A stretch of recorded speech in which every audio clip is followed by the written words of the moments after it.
Hey everybody, another GMG review. Today we're taking a look at Warhammer, the Horus Heresy, Liber Astartes, the 13th Legion, the Ultramarines. So these reviews are kind of decided to give you an overview of each Legion. If you want to check out, of course, the core review, talking about the stuff that all the armies share, basically, there's a separate video for that. And this will focus on the Ultramarines, what they got going on, what makes them unique, and of course, sort of like their key features as far as being the Legion you pick to play Horus Heresy. So, what do you get overall? Well, obviously, you're going to have access to the Legion Astartes keyword, Ultramarines, and that's going to give you the Strength of Wisdom. When rolling a hit for a model, with this special roll as part of a shooting attack, add +1 to the result of the roll if the enemy targeted by the attack has already been the target of another friendly unit composed entirely of models of the special roll in the same shooting phase. And if the attacking model is within 6 of a model from that friendly unit, this does not affect attacks with blast or barrage. So it's kind of like the Imperial Fists getting +1 hit with bolter weapons and auto weapons, except it's everything.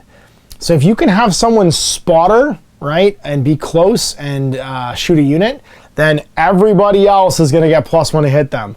That can be a big lead up when you've got like units of 10 las cannons or vehicles or anything basically that's hard hitting. You shoot it with something up close and then you just walk over and annihilate it with everybody else. An interesting sort of like force multiplier rule.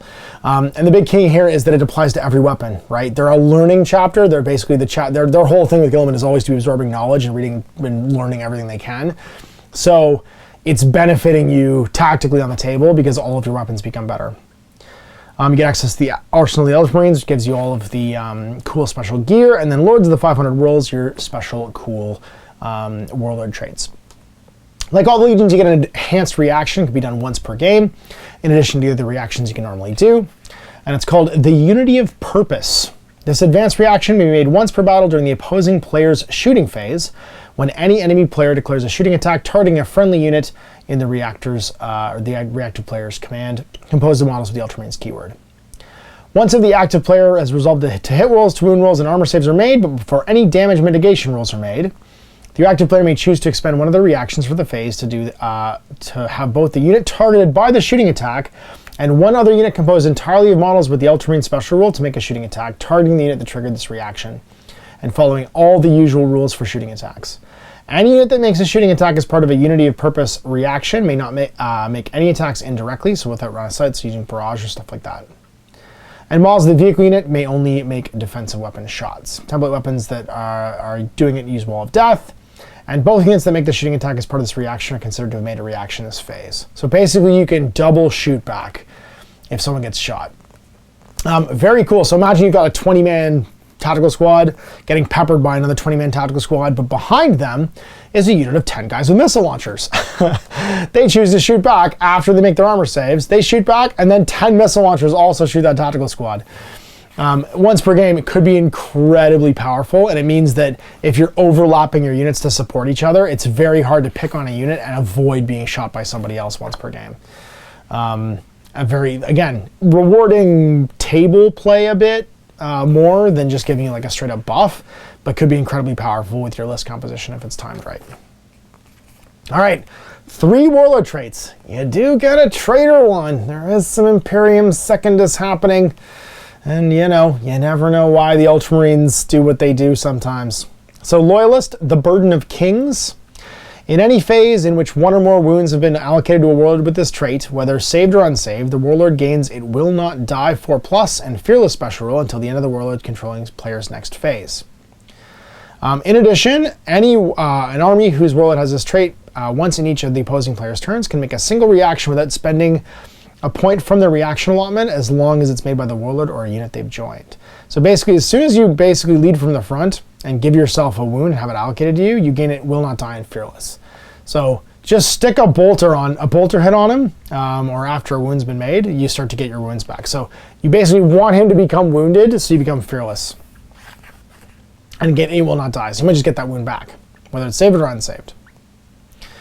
And then the Aegis of Wisdom, any friendly unit made up entirely of models with the Legion Astartes Ultramarine special rule that can draw a line of sight to a Warlord with this unit trait, with this Warlord trait, may then, when called upon to regroup, use the Warlord's leadership characteristic for the test, And if successful, the unit may make a shooting attack and declare charges as normal. So basically, if you have someone falling back and they can see this Warlord, if they pass their rally check, they go back to normal. And they can still declare charges, ignoring the usual restrictions for having done so. In addition, an army whose Warlord has this trait may make an additional reaction during the opposing player's shooting phase, as long as you're still alive. And then the traitor one. Pride's Dark Power, traitor only. Once per battle, a Warlord with this Warlord trait may, at the start of any one phase in either player's turn, choose to use his leadership characteristic in place of his toughness when resolving any to wound rolls made against it until the end of the phase. So basically, you become toughness 10. So it's once per game. In addition, an army whose Warlord has this trait may make an additional reaction in the assault phase as long as they're still alive. So once per game, you just jack up to toughness 10. You're too proud to die. That's a very cool Ultramarines-y themey rule. And then your rite of war. So you have one rite of war only. I mean, it kind of makes sense for the Ultramarines. It might feel like you're sort of losing out here, but you wrote the Codex. You're most likely to maintain and sort of like be the sort of standard crusading force. So the Logos Lectora is your rite of war. At the beginning of each turn in which the controlling player of a detachment using this rite of war is the active player, that player may select one of the following Logos commands that follows and may not select the same one twice in a row. However, each command may be selected more than once in a single battle as long as they're not twice in a row without a different one having been selected in between. The effects of the command are applied to all models of the Ultramarine special rule with the infantry unit type and last until the start of the next the controlling player's next active turn. So basically, you have 4 things you can do at the start of every turn, and there's like very little reason not to just take this rite of war. So full march, all models of the infantry unit type and Legion of Strays Ultramarines rules increase their movement characteristic to 2, but their ballistic skill and weapon skill go down by 1. So first turn, it's kind of handy. You're +2 move, but you're -1 to hit, or -1 ballistic skill, -1 weapon skill. Hold fast. All models with the infantry unit type and the Legion of Strays Ultramarine special rule may increase their leadership by 1, and reroll all failed to hit rolls during a shooting attack, but may not move or run in the shooting phase, or in the movement phase. So, yeah, hold fast could be real possible, or real popular, because you just sit still and reroll all your failed rolls to hit for your infantry. Retribution Strike, all models with the infantry unit type and Ultramarine special rule must increase their weapon skill characteristic by +1, and gain additional bonus to +1 to any charge rolls they make, but must reduce their ballistic skill by -1, so basically you get good at melee. And then Regroup, all models of the infantry unit type and the Legion of Strays Ultramarine special rule may reroll failed leadership tests made to regroup when falling back and any failed reserve rolls. So obviously Hold Fast and Retribution Strike going to be real popular, but these are also a may, not a must. You don't have to use the Logos. So your limitations, detachments using this rite of war must take an additional compulsory HQ choice, because you have to have someone to enact that leadership. And this additional compulsory must be either a Master of Signal console or a Legion Damocles Command Rhino. So you have to have a radio operator to give out these signals. Detachments using this rite of war must take an additional compulsory troop choice, and units which are part of this detachment using this rite of war may not deploy using Infiltrate, Deep Strike, Subterranean Assault, or Flanking Assault. They must deploy as normal. So, again, not a reason not to take it unless you want to use one of the special like formations, and this will probably be the standard deployment for Ultramarines. Only 3 pieces of standard special magic gear, 1 weapon. The Legatine Axe can replace a power weapon on an independent character. Basically, you can replace a power axe for 5 points, and it's user strength AP2 melee. So just an AP2 power weapon. Then you have an Argrim Pattern Boarding Shield. It's a independent character Ultramarine that does not have the unique subtype, can take it for 15 points.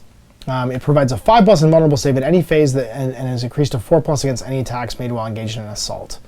Invulnerable saves granted by the Pattern Boarding Shield do not stack with other invulnerable saves that you have, and cannot be modified by any other special rule. If a model has another invulnerable save, they must choose which one to use, and can't use weapons with the 2-handed special rule. So this is your special boarding shield your units get. And the Mantles of Ultramar, 1 Legion Praetor on a detachment with the Ultramarine special rule can exchange their Artificer armor for this for 25 points. It's a 2+ armor save. In addition, gains the Battle Hardened 1 special rule to the model, and that model is not affected by the Blind special rule. So Battle Hardened 1, going all the way back to the beginning, battle-hardened 1 is not in here. So it's in this one. You have to go back and forth to find it. Battle-hardened X. For the purpose of determining whether or not strength is twice this model's toughness for the purpose of instant death, add this to your toughness. So battle-hardened 1 means your toughness 5 for instant death as opposed to toughness 4. It's pretty cool. It's not quite Eternal Warrior, but it's close. All right, Baba G, Roboute Guilliman for Roboute, as they pronounce it in the audio dramas, 465 points. He's a pretty generic dude, kind of as fits the guy who writes the Codex Astartes, you know what I mean? Movement 8, weapon skill 7, 6s across the board for everything else, leadership 10, 2+ save. He has the Armor of Reason, 2+ armor, 4+ invul. In addition, the first invulnerable save failed by Roboute each phase can be re-rolled. The Gladius in Candor in the Hand of Dominion, so his sword is +1 strength AP 2, melee, shred, murderous strike 5+, mastercrafted specialist. And the Hand of Dominion, strength 10, AP 1, melee, unwieldy, brutal 2, so double wounds per hit. He is pretty good at fighting other Primarchs, mastercrafted and specialist. Luckily they're both specialists, so he does gain the bonus attack. He has the Arbitrator, his basically like super bolter, 18-inch range, strength 6, AP 3, assault 2, running 5+, and mastercrafted, built into the glove. The Cognus Signum, which is just a standard Cognus Signum equipment piece from the gear section of this book. A Cognus Signum is in here eventually. Cognus Signum. A model with the Cognus Signum gains the Night Vision special rule. In addition, in lieu of making a normal shooting attack in the shooting phase, all their models in the same unit can gain +1 of their ballistic skill instead. This benefit is not cumulative, and no unit can benefit from more than 1 Cognus Signum. So if he's leading a unit and he doesn't want to shoot the Arbitrator, he can just give everybody else +1 ballistic skill. And then frag grenades. He is a Master of the Legion, Adamantium Will 3+. You can just think away a psychic power if it targets him. He has Preternatural Strategy. At the start of each of the controlling player's turns, as the active player, in which Roboute Guilliman is on the battlefield, and including when embarked on a model with a transport subtype or building, the controlling player may select one of the following options, but may not select the same one twice in a row. The effects of this option are applied to all models in the army with the Legion Astartes Ultramarine special rule, and last until the controlling player's next turn. So Fleet 2 for runs, which adds to your run roll, or your run move. Counterattack 1, Furious Charge 1, or the Stubborn special roll. So he basically just commands his guys to act differently each round. It's so fitting for Ultramarines to basically outthink the opponent and like apply the right special roll at the right time. He's a Calculating Swordsman. When fighting in a challenge, Guilliman may reroll all failed to hit rolls of 1 in the second and all subsequent rounds of a challenge, because he studies his opponent. And then Loyalist, and of course Sire of the Ultramarines. So all models with the Astartes Ultramarine special rule in the same army as Guilliman gain +1 to leadership to a maximum of 10. In addition, at the start of the battle, before all models are deployed, when Guilliman is there, he must select one of the following phases: movement, shooting, or assault. For the duration of the battle, he gets an additional reaction, so he gets to just pick because he's so smart. And in Victaris Suzerain Squad for 175 points, of course, this is going to be your Artificer Armor, like super elite guys. They get 5 models. They have a bolt pistol, a Legatine axe, so strength 4 AP2. They're boarding shields, frag grenades, crack grenades, Artificer Armor. They're the Lords of Ultramar and Honor Bearers. Lords of Ultramar, any friendly models or units made up entirely of infantry or cavalry units that's not pinned or falling back, and does not include any models with this special rule, gain +1 leadership, while there's at least 1 model within 6 of a friendly unit with this special rule. So basically they lead guys within 6 to get +1 leadership. And then Honor Bearers, the Invictus Suzerain Squad may be selected as a retinue squad, and an attachment that includes at least 1 model with both the Master of Legion and Legion Astartes Ultramarine special rules instead of as an elite choice. They can be a retinue, basically. And if they do, they can buy a standard. You can buy Thunderhammers and Plasma Pistols, a Thunderhammer just for the Legatine, and then everybody else, you can buy an extra model for 30 points each. Praetorian Breachers, they're basically sort of like bespoke breachers for this faction that have the cool boarding shields with the 5+ invul. I think they can upgrade to those. Oh no, it just sounds like they have a standard boarding shield. Boarding shield, power sword, bolt pistol. And they're heavy line. Also, the Suzerain Squad is also line, which is very cool that they can be scoring. They are chosen warriors. They can issue challenges. Hammer Wrath 1 with their transports. They can take 5 extra guys for 22 points. Nuncio, Vox, and Vexilla. They can have Legatine axes, Artificer Armor, and Plasma Pistols. Sorry, they don't get the special shields. but they are online, which is nice. And they can take a Proteus carrier as a dedicated transport. And they're 2 wounds. So they're kind of like a lighter version of these guys, but with bolt pistols and power swords. But not able to be taken, obviously, as a retinue. And then Remus Ventanus for 175 points, commander of the Force Company of the first chapter. He's a sort of like a big, not super fighty, but sort of generalized traitor. 4 wounds, weapon skill 5 though, and 3 attacks. Iron Halo, Phaethon, which is his cool power weapon. AP3 melee, rending 5+ master crafted. Bolt pistol, Nuncio Vox, Melt-A-Bombs, Frag Crack, Legion Standard, and Artificer Armor. He's the Ancient. Which I guess makes sense why he's not that fighty, because he's an Ancient. He's supposed to carry the standards. He's a Master of the Legion, independent character, Adamantium Will 3+, and his Warlord trait is Resolute Planning. If chosen as the army's Warlord, he automatically has this trait. Both Remus Ventanus and any unit composed entirely of models with the Ultramarine special role in an army with him as its Warlord automatically pass any leadership tests or morale checks they have to make while they have at least 1 model within 3 of an objective. In addition, an army whose Warlord has this trait can make an additional reaction in the opponent player's movement phase. So he's real good at holding objectives, because anybody in his army, as long as he's alive, is just totally immune to morale checks while they're within 3. And that's it, just the one special character and Bobby G. Now, obviously, I did my Ultramarine army, my contemporary army, for 40k with that nice metallic blue. And I think it looks real sharp for Horus Heresy. If I was going to do Ultramarines, I would definitely do them with the same cobalt blue that I did mine with. And I'm real tempted. The first, I think I'm going to do a Space Wolf detachment to go with my Raven Guard. The Raven and the Wolf, they're Battle Brothers, right? It would look super cool, but I love the gold and cobalt blue. You can get away with it with a very dark silver spray. If you had a lead belcher spray can and you wanted to give it a contrast paint over top, you can get that nice effect. Maybe thin it down, maybe some Talisar blue or Ultramarines blue, thin a little bit with the contrast medium.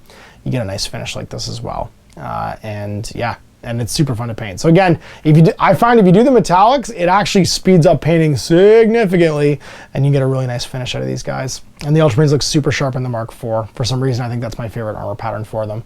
Although the Corvus stuff looks really nice too. Of course, here's the color section.